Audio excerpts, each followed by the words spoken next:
Hello, everyone. Welcome to Voices of Daytime. I'm your host, Tammy Gouveia.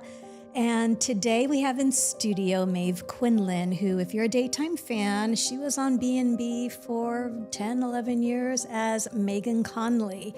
And if you're not a Daytime fan and you're joining in, welcome, because that's a big deal. Daytime is what we're all about.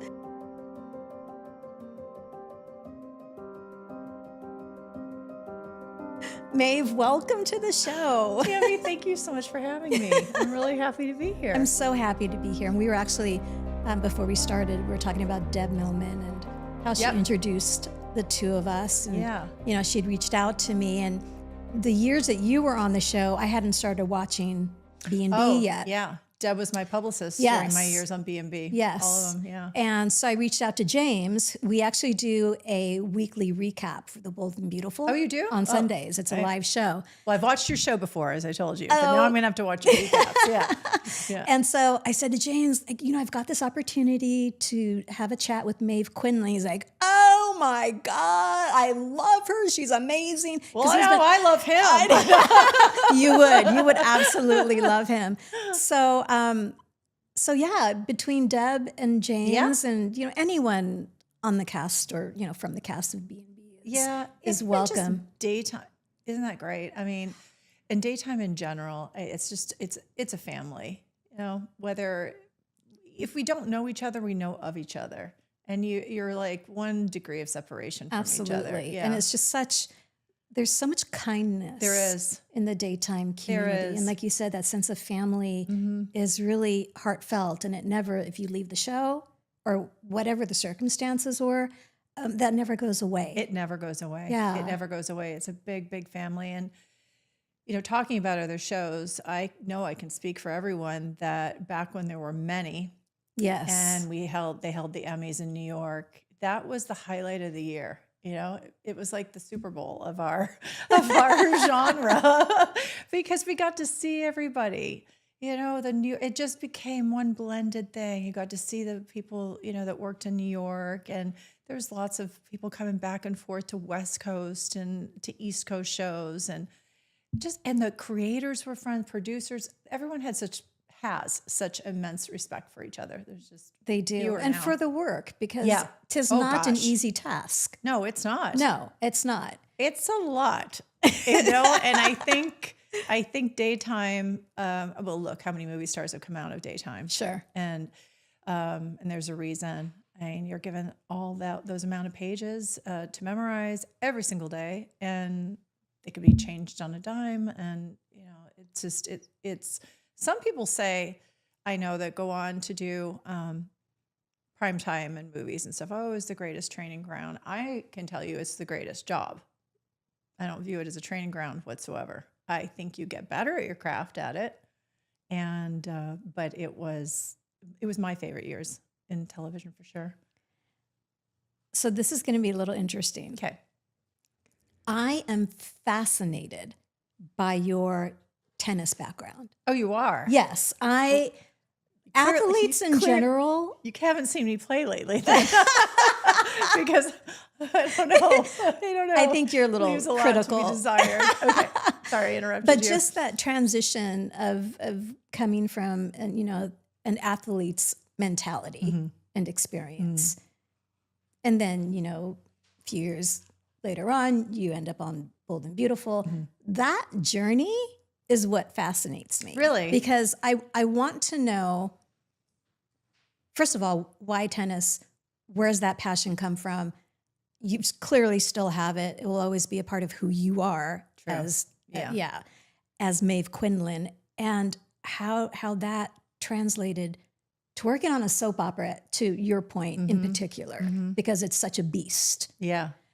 So back up a little and tell me about, you know, you were playing professionally at 16? Well, I played in professional tournaments at 16. I kept my amateur status so that I could go to college on a scholarship. That was sort of, if you were the top in the nation in amateurs, that was sort of the path that you did. And if you were lucky enough to be able to transfer that over into playing professionally, the money we earned just went into the U.S. Tennis Association. We could keep our amateur That's why it's called the U.S. Open. That's why, it's open to amateurs, but we had to have a professional ranking.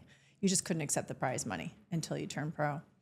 It's such a great question because I get asked that all the time, kind of like tennis, but like to be so specific in your question, it's timely because we just built a house in outside the Palm Springs area in a little town called La Quinta, which we love. Yes. Yeah.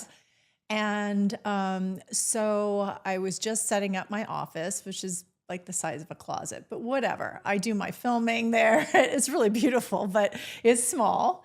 And so I was having to go through all my stuff. What am I going to save? What am I going to throw out? And there was the sign, LaRue Towers. And it had a little yarn to tie it like you would have in the 70s, the hair bows at the time. Our moms would just put this yarn on. Okay, so this was the sign, LaRue Towers, was for when I played Mrs. LaRue in grade school. And my husband and I were just having this conversation. He's like, what's the significance? I'm like, well, this office is now LaRue Towers, basically. So I was at a grade school, Catholic elementary school, where everybody got a part, and I wanted to be one of the mean triplets. And I got cast as the lead, Mrs. LaRue, and I didn't want to play Mrs. LaRue, and I was terribly shy. And I hadn't really done the tennis yet. I had each summer or, just hitting around. My parents were big tennis players, and it was the 70s, so it was the time of tennis. And but anyway, that I was a shy girl, but once I went on stage, that was it. And so my love was not tennis. My first love was acting. Ever since I was little, I was always doing shows, but there's something about Mrs. LaRue. That was it. And but my mom had different plans for me. So the tennis was not the tennis was not a choice. It was not a choice. I was put into tennis. And she just, my mother's from Ireland. Both of my parents, both of my brothers are from Ireland. And you would think with the arts in Ireland, my mom would be all fired up that this Mrs. LaRue had struck some sort of, artistic chord in me. No. And also that it took me out of my shyness, which is, very common for actors to be actually, shy. More introverted. Yeah, than exactly. Yeah. And but my father, who was a physician, he was the singer. He was always playing the piano, and he said, well, you can do both. No. So I went into tennis, and at a very, very rapid speed and a very rapid training, like 5 hours a day. And so my life took off in that manner, because in order to do it at a certain level, you have to devote completely. Yeah. And so that was it. And so at like age 10, there was no acting after that. It was just tennis. And so it was great. It was top 10 in the nation in juniors, and then went on to, as you were mentioning, I was able to play professionally, played at Wimbledon, US Open, French Open, Australian Open. And how do you deal? You're a child. Yeah, I kind of look back, and it was kind of crazy when I think about it. My mom, well, there are soccer moms now. Well, in those days there were tennis moms. So I had a tennis mom, and she traveled everywhere. And you didn't go, like even the top, when I was growing up and I was starting off, it was Chris Evert, Martina Navratilova. Those were the big stars. And then Steffi Graf came up, but that was more my age group. And so nobody traveled with an entourage. Martina kind of did with her trainer and stuff like that. But it was just, you're with your parents. And so I was really lucky because my mom was great. But then when I had to go travel like to Japan, Australia on my own, I was like 18, 19, still doing the amateur tennis and playing collegiately as well. I was on a full ride scholarship to Northwestern for my tennis. And then was undefeated in the Big Ten for 2 years. I was their first All-American. And so it was, and I was that time ranked, I think, like top 130 in the world. And so it was time to transfer. And I transferred then to USC on a full ride scholarship. And we won a national championship. You say that with such humbleness. And that's a big deal. It's, it's very competitive. Just the scholarship in and of itself is and was wildly competitive. So kudos to you. No, thank you. We just celebrated at USC our 40th anniversary of the 1985 40 years. What happened? NCAA championship. It's like crazy. But yeah, so when I was at Northwestern, I had hoped to study acting, but the curriculum there was all in the afternoon. You had to be available for all the plays. I couldn't be a major. There's no way to do it with the tennis there at Northwestern. And so I was a communications major, but when I went to USC, I also added in communications, political science for whatever reason. I just was interested. We in all it. took poli sci. I know, it's right. There was some, but then I minored in drama, and that's where things changed for me because I knew after graduation, I just stuck with the tour. I think my highest ranking was 95 professionally, and then I just said my heart's not in this. I've been doing this, as you mentioned, that graduation I'm 22, and I had been doing it, juggling the pro as an amateur up to that point. So I played for barely a year, and I put it down, and it helped that I got an injury. So, did you? Yeah. I mean, tore ligaments, not a big deal, but I took If that. you wanted to come back, you could have, right? I could have easily, but I ran with it. Yeah. I ran with It it. was almost a gift in an odd kind of way. Well, it was a big gift because number one, my professor at USC, one of my favorite, she was a working actress, and she was an adjunct professor. And through her, I got my first agent. Well, that's actually not true. Let me back it up. My coach at USC got me my first agent. He was a commercial agent, and tennis came in so helpful for that. Absolutely. Because my first audition was for, at the time, a very famed commercial director, Joe Pitka. I have no idea what I'm doing. And I, go out for it, but it was for a tennis player, and it was a Nike commercial, and it was amazing. And then I got tennis helped me get that. So that was my first audition. I got it. I thought, ooh, this is easy. And then didn't get anything for 2 years. Then tennis came in again, and I got a Gatorade commercial. And then my professor at USC had kept in touch with me, and she said, well, you need a theatrical agent. And so she helped me get a theatrical agent. So, tennis was was the pinpoint of everything. Mm-hmm. And then it all kind of fall into place. And it helped very much with rejection. How so? Because if I'm playing you this week at, say, I don't know, arguably Wimbledon, whatever, and I lose to you, now I got to pick up the pieces and go to the next tournament, or I got to play doubles later on or mixed doubles. But it's like you can't sit there and wallow in it because you got to get to the next city, next match. Yes, you have your, that was upsetting, whatever, pissed at yourself, move on. And so that really helped me because for every job you get, it's Absolutely. like 100 no's before you get that one. It's just a lesson in life to be able to do that, to just brush things off and not take it quite so seriously, even though stakes are high, especially as an athlete and, even as an actor. Everything really counts. The stakes are really high in our minds. And you always get the feedback from people. So did you get it? What do you got coming up? What do you have coming up next? Yeah, and what's going on? Oh, you didn't get it? It's like getting married. When are you having kids? I know. Can we just slow it down a little? My answer now is I'm a working actor. It's the only way I've made my living. And so be that as it may. But it's like you can't constantly keep up with what are you doing next? Yes, of course, momentum is so key in our industry. As you get older, you have, it's less, the parts are lesser or it's more competitive or whatever the case may be. So tennis was helpful very early on to be in a good headspace about it. However, initially, I got bothered a lot that we have no control in being hired. You could be the most talented person in the world.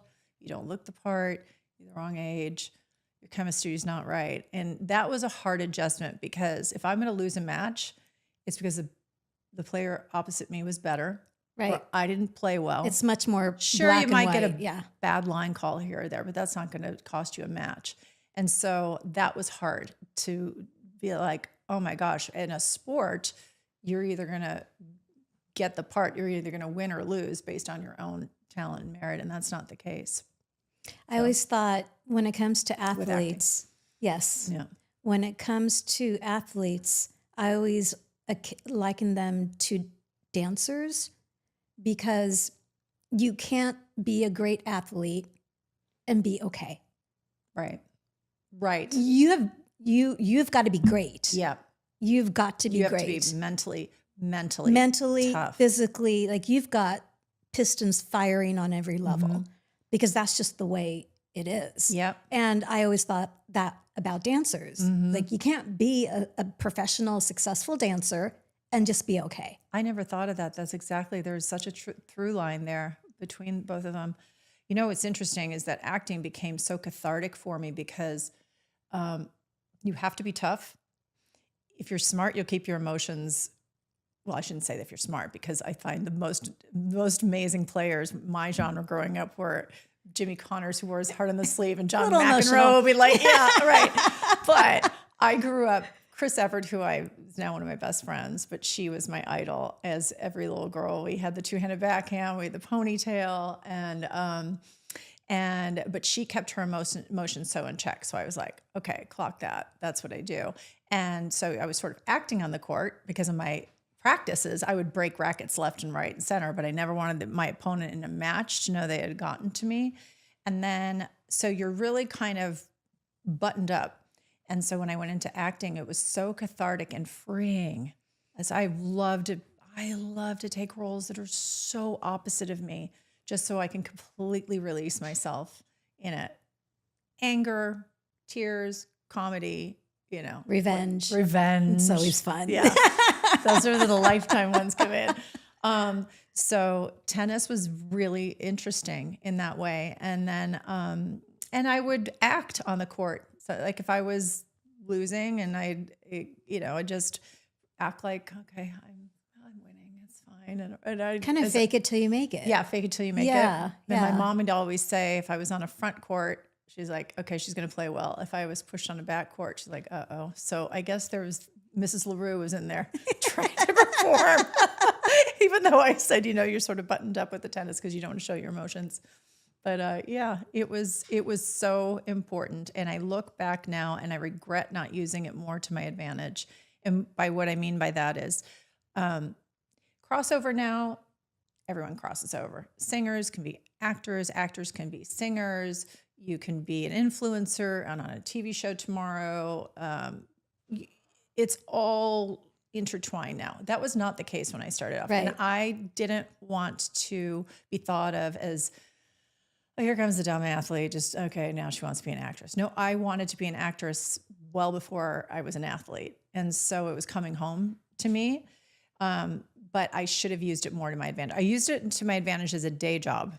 So I taught tennis, which was great until the auditions became more frequent. And then I had to cancel on people. I felt bad about that. So I ended up doing that on the weekends and working at a clothing store that my friend was a manager of and let me out for auditions. The actor's life. Yeah. But I wish now I had used it more to my advantage because when I realized how many producers and, how many people in the industry, particularly at that time, were playing tennis, it was silly. And for me to just kind of, my athletic background, let's not talk about it. Yeah. I constantly wanted to be known that I had really worked hard at it, that I had studied at USC. I had a great acting coach, still do, Ivana Chubbuck, that I trained hard. And you wanted to be taken seriously. I did. I wanted to be taken seriously. And so I wish I hadn't shied away from it. And so much so that I forget that I was an athlete, honestly.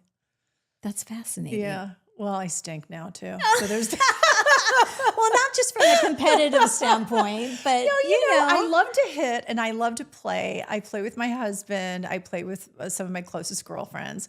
The girls who when I was on the tour with, we'd rather go grab a glass of wine, or as my husband calls it, cougar juice, Chardonnay, and ketchup, or we go hiking or yoga. Well, I'm not very good at yoga, but I go with my girlfriends that do, and we catch up in different ways. But I do like drilling and hitting the ball. I don't like anything to do with competition.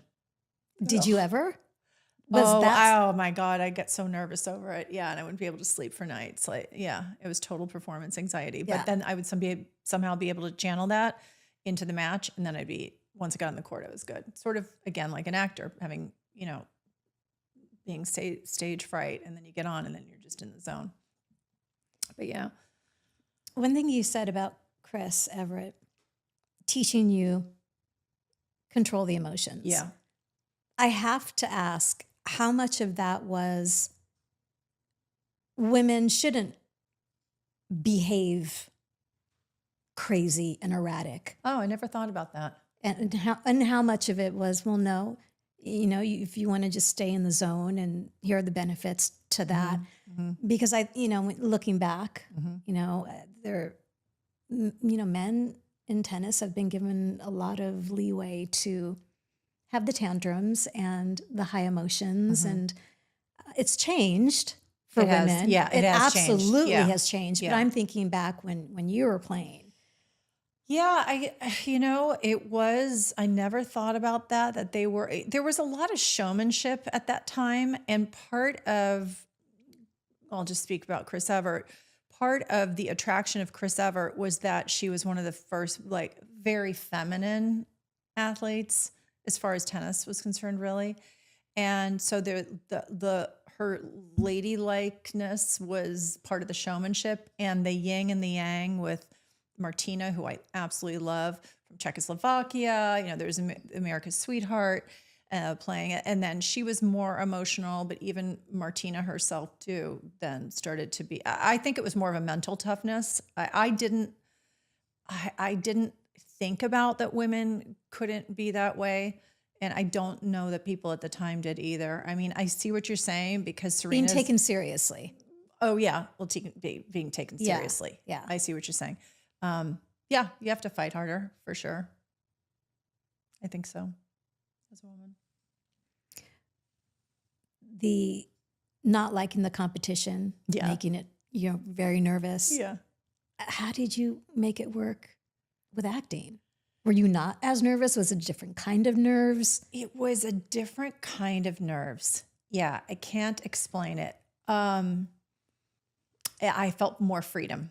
I felt more freedom. Because as I said to you earlier in this talk we're having, was that I didn't like the fact that I had no control over whether I got the part. I mean, I could do everything I could possibly do to get it, but at the end of the day, it's someone else's decision based on sometimes nothing to do with what you prepared Moods. for. Yeah.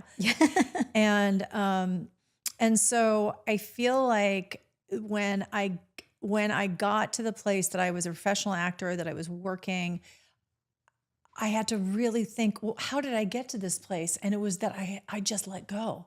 I completely let go. Like, I just completely immersed myself. I didn't care what happened. I was happy to make a fool of myself. That's just also hours and hours and hours of classes and training and getting up there and making mistakes. And I think in failures, I became more confident, if that makes any sense. Sure, you allow yourself to fail and realize it's part of the process. Yeah. And in a sport, you can really get down on yourself after you can get into a rut. And it can be a really hard and deep hole to get yourself out of mentally. I would go into slumps and then come out of it and be better than I was before. But certainly in acting, I think that we learn so much by our failures of what hasn't worked, taking the rejection, understanding where it comes from when it's given to you. And there's great feedback that, okay, you didn't get it because this, in your technique was not good. Meaning, for a while, no one thought of me for comedies. I wasn't funny. And all my friends in life were like, wait, you're so funny. You said, like, I didn't know really how to do comedy. Yeah, I didn't know I was just pegged into drama and loved it. But now I love comedy. You can do comedy. It's like soap opera. If you can do comedy, you can do anything. Yeah. I've always considered it really more difficult. Much more difficult. It is more difficult. Much more difficult. So then The Bold and the Beautiful presents itself. That was my huge break. What was So you got the audition, or how? Well, actually, what happened was very quickly, my brother in Chicago was friends with a very important, he was the celebrity, I don't even know what to say, like he had the Sun Times section, but he did all the press junkets. Bill Zwecker, he's renowned nationally. And they worked together, and Bill said, "Oh, you said your sister's out in LA. I should have her meet with the Bells," and because they're a Chicago family. And at the time, Lee Phillip Bell and Bill Bell Sr. were still running the show. And because of Bill Zwecker, I got a general with Lee. And So did that make you more nervous as opposed to saying getting the audition and going in? yes, Generals can be tricky. yeah, they are. They're a different energy. Yeah, yeah. And the irony is, I had a girlfriend, a friend that I knew back in Chicago when we were in high school. We had gone to a couple dances together. Our boyfriends at the time knew each other. Unbeknownst to me, she's the one that took my headshot and put it much more higher up in the pile for the general. So I have her to thank for that. And she knows who she is. And so it was sort of things, lined up. And I went in for my general, but with the irony about that general with Lee Bell was when I was a little girl. And if I was home from school, I would watch this. She looked like Doris Day on television in Chicago. She had her own show. I must have been 6 years old or something. I just remember being very, very young, maybe like first or second grade. And she, in retrospect, when I look back at the show, she was interviewing politicians, everything. I was just amazed at her because there was no woman on television at that time that looked like that. So I had been watching Lee Phillip Bell as a little girl, saying someday I'm going to be like her. She looks like Bewitched and she looks like Doris Day. And here I am sitting with her.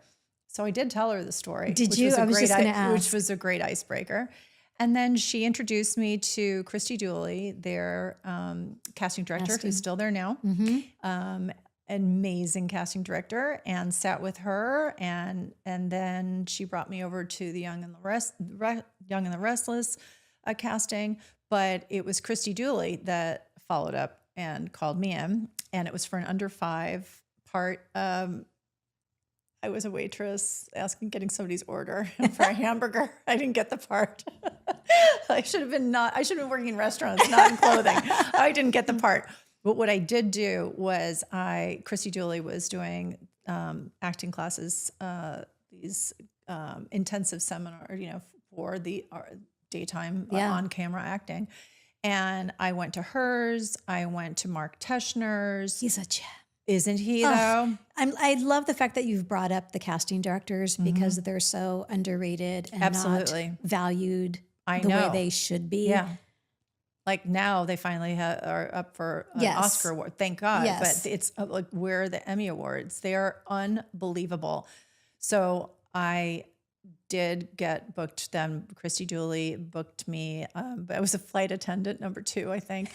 And then a couple of years later, the part of Megan came along, and it was supposed to just be one day. And meanwhile, Mark Teschner, I did an under 5 for him too, and learned so much from those two. Yep. I cannot even explain it. And I love that you know what I'm talking about. Incredible. And they don't teach soap opera acting. No, they don't. Because there's no such thing. There's no such thing. Exactly. They teach on-camera acting, and it was the best training.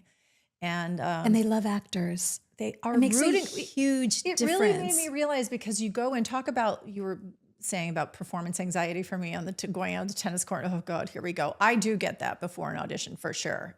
Less so now because there's done. You just send in your reel.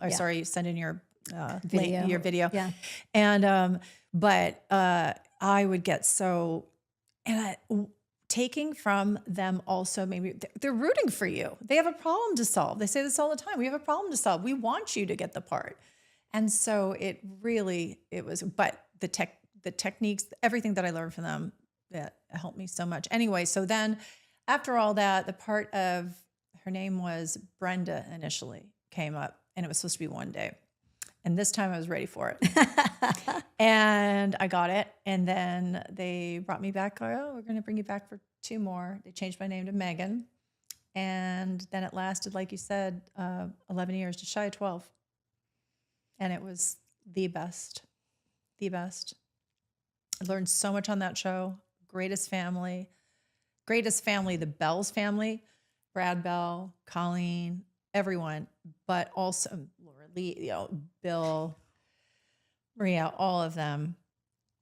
But it's the family that they built on that show. And it starts from the top and it goes down to the crew, to the cast. It was so great. And I took everything I learned from being on that show and brought it with me to other shows. Because after that, I went to a show called South of Nowhere.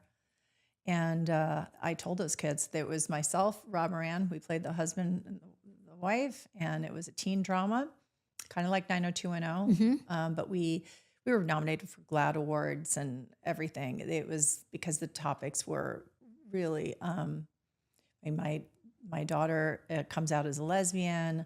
My African-American son, he impregnates his girlfriend. My high school son on that show, he gets addicted to drugs.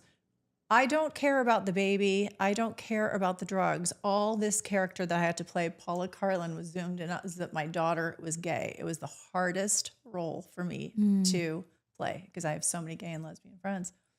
But so that was super rewarding. But I brought to the kids, not to get to segue into my part there, but I brought this to the kids that were playing, the high school kids, and they were like 21, 22, 19. I was just said, listen, all met in our trailer. Like, we are a family. We stick together. We don't stab each other in the back. We have a problem. We come to each other. We are family, and you treat this crew like your family as well. And they thanked me at the end of, like, thank you so much. After the 4 years of it were over, it changes the dynamics. And I got that when from you the can, Bells. Yeah, when you can do that, it forms a connection. Yeah, and when you've got that connection with your fellow actors and the crew and what have you. Yeah, because you how feel magic safe. is made. Yeah, that's how magic is made. Yes. I know. I don't know why people are difficult on set. I don't either. Why would you? We have the most dream job. We get to do this and make money.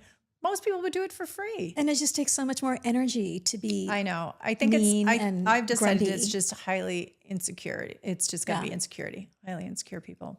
When you said that in that show, your daughter is gay, and it was the most difficult because you have, you don't have an issue with that in your own life. Yeah, my right? character was type A, and she was a surgeon, Irish Catholic, very conservative, church-going character. So there was some familiarity then. So there was that you could get into that character and understand. Her whole profile was me. Her beliefs were not. Got it. Yeah. Because when you talk about daytime, the storylines, come on. Oh yeah. Believability. You got to find that believability. Right. Suspension of disbelief is what I like to call it. Yeah. You got to be able to find the end that resonates with you. I did a lot of research because I was mentioning that I do have a lot of gay and lesbian friends, and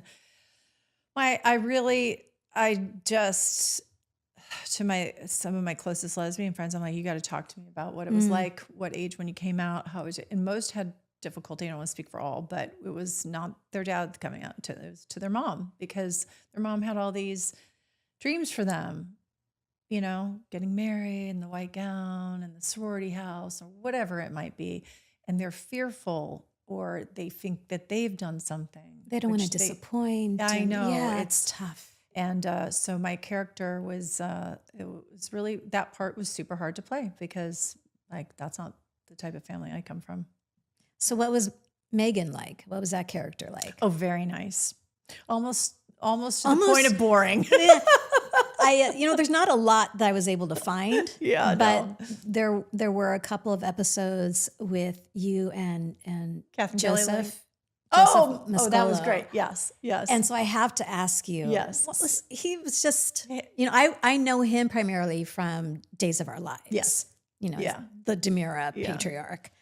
What was he like to work with? Oh, he was amazing. So that was great for me. Talk about an acting class. I know. Right? Just working with him. My part as Megan, I'm Brooke's best friend, so I was the executive assistant, but I was her best friend. I knew where all the bodies were buried. I knew when Ridge was walking in and Thorne's walking out, or Deacon, and I was cleaning up all, no pun intended, because there's just seeing people talk about all sorts of messes. But that was my role, and I loved it, and it was great. And I love Katherine Kelly Lang. We are still friends to this day, and so She's that was so beautiful. So that was great. She's such what a beautiful soul. I did love about, and thank you for asking about it, was this Massimo, because Megan got to be bad for once, and it was right. So it was a good. secret. Yes, no one had could Yes, know we about had your an affair. relationship, right? Yeah. And there's a knock on the door. It's Yeah. it's Jack Wagner's. Jack Wagner. Yes, yes. Yeah. What's his character? Nick. It's Nick. He was great to and work you've got to with, go yeah. scurrying out the side door. I was laughing, but you had it down. It's like, okay, clearly Megan's done this before. There's a knock. I know where to go. Yeah, exactly. Megan the knows emergency exits are located. Megan's like, oh, there's trouble radar is on. That was super fun. And it was so great that Brad gave me something to really be different for Megan. So at that point, he had asked me to come back. I had gone off to do South of Nowhere, and it was on, he called and said, when's your hiatus? I'd really like to come back. I had you to come back and kind of sew this up, because I like went up in an elevator and never came back down for no reason other than that happens with staircases too in daytime. Well, I had been on contract, and we were, I think it was now I was recurring and negotiating next contract, and then South of Nowhere came along. So they were great about it. They're like, no, go do it. And then he did give me the opportunity to come back, and then he gave me such a juicy role to play. So that was great. Joe was amazing. He was so kind. He was so sweet. The scenes were originally written that we were going to be more physical together, and that just sort of just like, we can indicate that. And he was just he was just darling. We can start the scene like as if we've just made mad, passionate love. I'm like, oh, thank you, Being the Joe. professionals that Thank you are. Thank you. So we're just going to start the scene putting on the clothes. Okay, got it. No, he was lovely, and you're right, like a master class. And it was a big deal when he came over. People were really excited. And Jack Wagner, I know, is back on the show now. So can't that's wait. exciting. I think he debuts again in June, beginning of June. Yeah. And I'm just beside myself. Yeah. But I know his work from General Hospital. Of course, so did I. Frisco and Felicia. Yeah. I had a big crush on him. And All I Need, the song. I know. I went to a concert all by myself. I had my mom drop me off because I don't want to tell Jack this.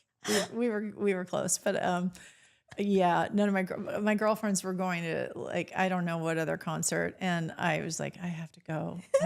So I was my like mom that sat in the parking lot with and read Rick a Springfield. book. Yeah, as a kid, I think. Yeah. Oh, and Rick Springfield. I think I went to like 4 of his concerts. Yeah. And now my husband continues the tradition. Like every time there's a concert, he will get tickets. Like, thank you so much. So great. It's so great. Oh my gosh. And I think about all the people that sing that were singers on Bold and Beautiful, whether it be Ron Moss or Jack, and Windsor sings. Tell me about Ron.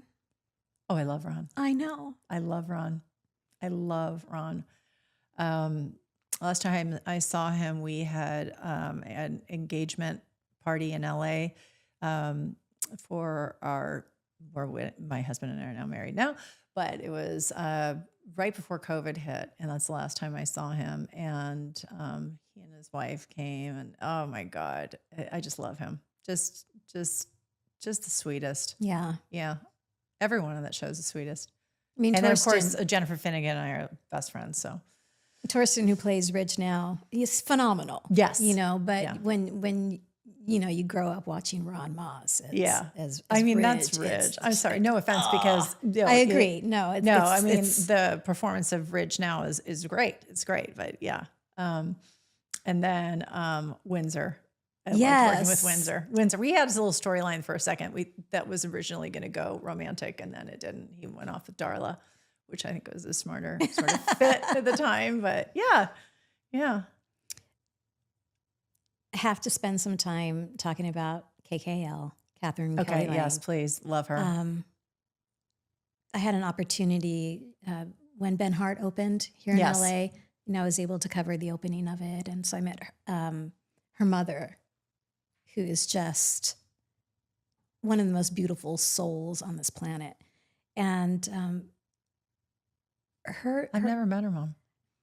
well, Kelly gets her generosity of spirit Really? definitely from her mom. Yeah, I don't know very much about her father, except he was an amazing athlete. Yeah. But her mother, the soul and the spirit, the light, then that's what Kelly is. Yeah. It's just, that's She's just who she is. always like that. Always just. And I've asked her, like, how do you do you? Because this is just who you are. And it's unbelievable. And the camera goes on, and then she just goes right into Brooke. The emotional accessibility. Nobody cries better than Katherine Kelly and Lang. looks as beautiful. Oh my God, she looks stunning. It's not an ugly cry. I'm an ugly crier. Me too. I'm really ugly, really ugly crier. Really bad. I got to work with Morris Chestnut in a feature film called Not Easily Broken. And so I was so excited to get to kiss him. But in the scene, I'm bawling, crying because my son has just died. And there was literally, not to be disgusting, but there was like snot. And I was just like, I get to do this. And this is a freebie. This is Morris Chestnut. And I am bawling, crying. And I'm ugly crying. And oh yeah, no, she cries beautifully. She does everything beautifully. And she's quite the equestrian. Yes. Yeah. Yes. We both lived up Topanga at a certain point at the same time. And just the love. She's just a California girl. You know, it's funny, when I was at USC, I was graduating in 87. The show started in 87. And the following year, I was back training with the team. It was the year that I was playing pro, and then got my injury, and I was like, yes. Anyway, my girlfriend was in my sorority. She had moved out into an apartment with her sister, and she was staring at lunchtime. I come back, and she says to me, she's like, "You have to be on this show. You have to quit tennis, and you have to be on the show. I'm obsessed with this show." And it was Bold and the Beautiful. And so I can't tell you, when I walked through the halls that first time to have that general, and then have my meeting with Christy Dooley and seeing all the cast, it was, and CBS Television City, where it's just, I grew up on Sonny and Cher and Carol Burnett. Legacy. I mean, Yeah. All in the Family. It's like a pinch me moment. It was my own little version of going to Wimbledon. You know, it was like a pinch me moment. I couldn't play. I played horribly at Wimbledon just because I was overwhelmed by the whole thing, and I don't play well on grass, but it reminded me of that moment. Like, oh my God, I'm in this building, and I was just so delighted that it worked out, that I got to be on the show, and to be on those many years was just such a blessing. Well, you have a huge fan base. I know, and people say this when they work in daytime. It's such an insular environment. Yeah. You know, you go in, you're doing the work. Yeah. You go home, you memorize 50 pages, Yeah. and you start all over again. Yeah. And which is one of the reasons we do the recap for The Bold and Beautiful, is because it allows fans Yeah. to Pick up. Yeah. And a lot of the folks that we've interviewed just are so appreciative, because the feedback is always, I mean, you know, fans can get a little cray-cray. Of course. But at the end of the day, the support of the fans is why. It's the why in everything, Mm-hmm. you know, and particularly, as you're saying, the fan base for The Bold and Beautiful is unbelievable. It's global. Because it's global. Yes. They're the number one watch show in the world. There's no other show. Like, that's why I can't even, it's countless how many countries they're in. I don't even want to give the stat, but it's well over 100 something. So what did you walk away with? What's one of the jewels when you left the show that you walked away with that you hold dear? I really think that how you behave and are on set, and how you are with your crew, and how you are, and grateful to casting to give you the job, grateful for your bosses for giving you the job, just gratitude. I would say that's the biggest that I got for it, just absolute gratitude. And I still have it to this day. I would come back in a second if they asked me, for sure. Daytime, I miss daytime a lot. Yeah. And still have many friends, some friends over at General Hospital, and really actually a producer friend of mine. And I just like, who gets to do that for so long? Yeah. It's great. Yeah. When you see folks like Jeannie Francis and Yeah. I mean, 40 years. And we're a fan of each other's, you know, like yeah. I'm just saying when we see each other, like, oh God, you so admire their work and yeah, the gratitude for sure. I want to touch on one more thing before we wrap up. So funny. We just saw Polar Opposites. Oh gosh. Probably a couple of months ago. Okay. And I didn't know who you were. Uh-huh. And I love the actress. I'm probably Rhiannon. Yes. Fish. She's amazing. She's lovely. Yeah. You know, we'd seen her in a couple of other Yeah, Hallmarks. she's done a lot of Hallmark stuff. Yeah, yeah. So it's like, oh, we love her. It's got to be good. So Yeah. we started watching it. And your character comes in, it's probably halfway. Yeah, definitely. A little I past had worked halfway. with the producer on another show, which was a Lifetime, and he did, not to interrupt you, but No, it's okay. he said, you might not want to come and do this. It's not, it's not one of the top 2 leads, but we're going to shoot in Patagonia. And I thought, well, that's awesome. And he said, it's going to be over November. He tells me the dates. And I was turning 60. And I said, I'm doing this movie and I am going to wake up on my 60th birthday in Patagonia. My husband's like, wait, we had all these other plans. I said, no, I'm going and I don't care how little the part is. But yes, like I think I come in about halfway through. And I have to say, because I turned 60 this year. You're not 60. Well, you're not 60. Okay. You are not. And I remember seeing your character and thinking, okay, why is it taking so long for this demographic to appear? And now she's here. And it really got my mind spinning because we love Hallmark. We love Hallmark. Yeah. And good experience? Lovely experience. Okay. I haven't worked for them in very long time. So I was talking about gratitude. I was so grateful to be back. And David Boyles is the producer that I had done My Father's Murder in Greece the year before. And he was doing this Hallmark movie, Polar Opposites. And so I said, wherever you are, I'm there. I can't wait to be there. And he does like to speak to that demographic too. It's, it's a lovely B story. But do you know who I think was the best on the Penguins? I am Polar Opposite. No, not the Penguins, but Dean McDermott. Yes. He was the best. Yes. He was the best. I'd never met him before. And we just connected right away. And I just thought he played the father role so lovely. What a heart of gold. He's such a nice person. Yeah, the relationship and between we had and, we had a nice little, it worked. The chemistry worked well. It did on set. And I love his girlfriend and we had such a good time there. But he made that really, I think he brought the heart and soul to that movie for sure. There was and the Penguins. Yes. But one of the things I loved about your character is Peg. She runs the show. Yeah, she does. And she runs him. Mm-hmm, she does. But it's not in a heavy-handed way. Yeah. Nothing Peg did was heavy-handed. Yeah. It was just out of care. Very buttoned up. Yeah. Yeah. And kind. Yes. With everyone, especially when what is Rihanna's character's name? When she shows up, I forget now. Just this little thing that's been a stowaway on the ship. And I'm and looking for my father. Yeah, she's running in. Right. She's all the snows. Yes. Yeah. It was such a great moment because Peg was just so kind and understanding. Yeah, she was I liked Peg. Multifaceted though. You kudos to you because you could tell that there were so many layers. Oh, thank you. I'm trying to do something, trying to make something of something that could have been on paper just flat. And absolutely. I was trying to make it sort of, and she did run the show. She ran the show so much that props had me in one scene. I must have had 15 keys on me.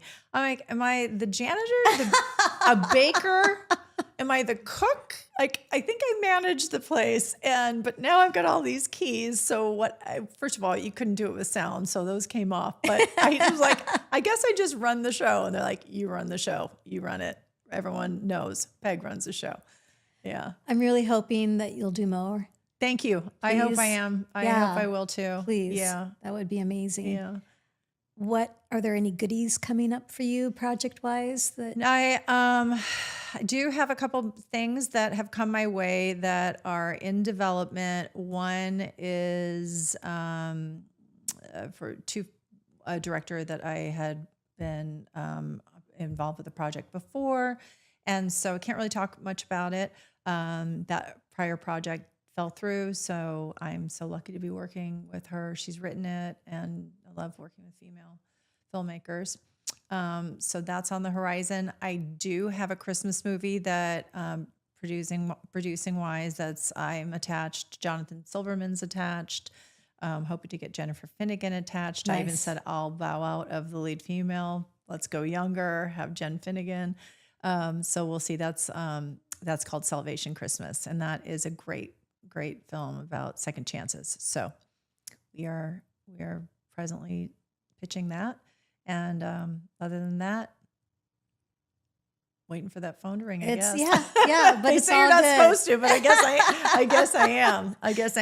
We've been, we also, my husband and I we only just got married 2 years ago. We're coming up on our second wedding anniversary, and we eloped to Ireland, and my family's from Ireland, and so we've been just doing the kind of 2-year.